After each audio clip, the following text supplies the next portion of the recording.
باش بدی سلام. سلام آقای عرفان. برای پول دیدی و قرض مادی. دا شما یک حساب دی ازم 2 سال پیش هنوز زور تصفیه نکردی. خدایی اگه داری بده کار ما راند است. اصلا مدنی چی داداش؟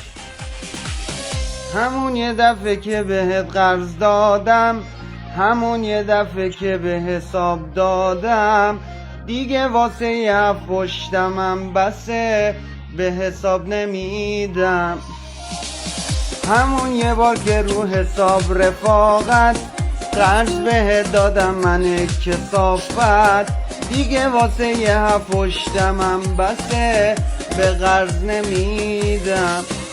گفتم مشتری ثابت بشی اما نشد، غلط کردم، خواستم باهات رفاقتی تا کنم اما نشد، غلط کردم. گفتم مشتری ثابت بشی اما نشد، غلط کردم، خواستم باهات رفاقتی تا کنم اما نشد، غلط کردم.